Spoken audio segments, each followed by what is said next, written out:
மறைக்கப்பட்ட உண்மைகளை வெளிச்சத்திற்கு கொண்டுவரும் உங்கள் மக்கள் வெளிச்ச செய்திகள். வணக்கம். திருப்பூர் மாவட்டம் பெருமாநல்லூர் அடுத்த ஈட்டி வீரம்பாளையம் குமரன்குன்றில் எழுந்தருளியுள்ள செல்வமுத்து குமாரசாமி கோயில் இன்று போலீசாரால் அகற்றப்பட்டது. அதே சமயம் இந்து முன்னணி தலைவர் காடேஸ்வர சுப்பிரமணியம் தாக்கப்பட்டு மருத்துவமனையில் அனுமதி. மேலும் 500க்கும் மேற்பட்டோர் கைது செய்யப்பட்டனர்.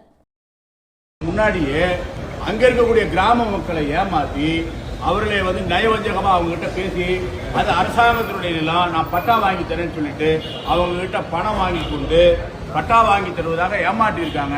சில பேர் பட்டா வாங்கிட்டாங்க. இதுக்கு பின்னணியில இருந்து சில கம்யூனிஸ்ட்காரர்கள் தொடர்ச்சியாக அந்த கோவில் வர்றது அவர்களுக்கு பிடிக்கிற, கோவில் காரணமாக வழிபாடு நடப்பது அவர்களுக்கு பிடிக்காத ஒரே காரணத்தினால இது ஒரு புகாரா மாத்துறாங்க.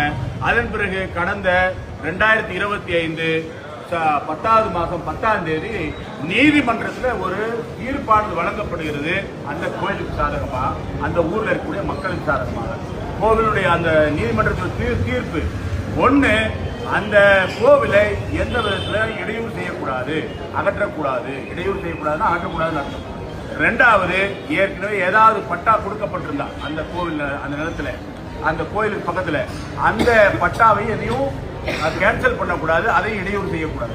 மூணாவது, இதை ஆட்சேபம் தெரிவிக்கக்கூடியவர்களையும் இந்த கோவிலை சார்ந்தவர்களையும் மாவட்ட ஆட்சியர் தலைமையில இதை ஒரு கூட்டம் அமைத்து, பீஸ் கமிட்டின்னு சொன்னா உங்களுக்கு எல்லாம் புரியும், அந்த மாதிரி ஒரு கூட்டத்தை அமைத்து பேசி தீர்வு செய்ய வேண்டும் என்பது நீதிமன்றத்தினுடைய அந்த தீர்ப்பு இருக்குது. இது ரிட் பெட்டிஷன் 44/08/2025. இது மெட்ராஸ் ஹைகோர்ட்ல கடந்த 10ஆம் தேதி வந்து. ஆனா இந்த தமிழக அரசாங்கத்தினுடைய அதிகார வர்க்கம், மாவட்ட நிர்வாகம் இந்த கோர்ட்டுடைய தீர்ப்பை ஒரு பொருட்டாக மதிக்கவில்லை. இங்க கலெக்டர் ஆபீஸ்ல ஒரு மீட்டிங் போட்டு ஒரு விஷயத்தை முடிவு செய்து அதன் அடிப்படையில் செயல்படுன்னு சொல்லி கோர்ட் சொல்லியிருக்கு.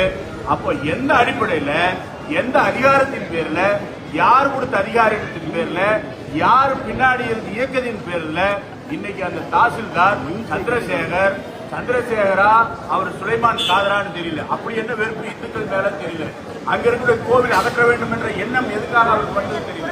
எதற்காக திரு சந்திரசேகர் அவர்கள் இதை அந்த கோவில் அகற்றணும், அதாவது அகற்றுவதற்காக 15 நாளுக்கு முன்னாடி நோட்டீஸ் கொடுக்குறாங்க. ஆனா மாறாக அந்த மக்கள் வேண்டுகோள் விடுக்கிறாங்க, தீர்ப்பு இருக்கு சார், நீங்க தீர்ப்பு நாங்க வச்சிருக்கோம், நீங்க அகற்ற வேண்டும் என்பதற்கான ஆர்டர் கொடுங்க கேட்டா ஆர்டர் கொடுக்கல. எவிக்ஷன் ஆர்டர் வேணுமா வேண்டாமா? கற்றறிந்த பத்திரிகையாளர் நீங்களா இருக்கீங்க, ஆர்டர் வேணுமா காண்பிக்கணுமா வேண்டாமா? ஆனா காண்பிக்கவே இல்லை. திடீர்னு நம்முடைய இந்துக்களுடைய தலைவர் அவங்க கூப்பிடுறாங்க, சார் ஐயா இந்த மாதிரி எங்களுடைய கோயில் அடிக்கிறாங்க, அந்த மாதிரி இருக்கக்கூடிய சிலைகள் அகற்ற போறோம்னு சொல்றாங்க அப்படின்னு சொல்லிட்டு கூப்பிடுறாங்க. மாநில தலைவர் அவர்கள், நம்முடைய மாநில பொதுச் செயலாளர்கள் அங்க போறாங்க. அங்க பக்தர்கள் எல்லாருமா சேர்ந்து போகும்போது அங்க இடிச்சு முடிச்சுடுறாங்க. திருட்டுத்தனமா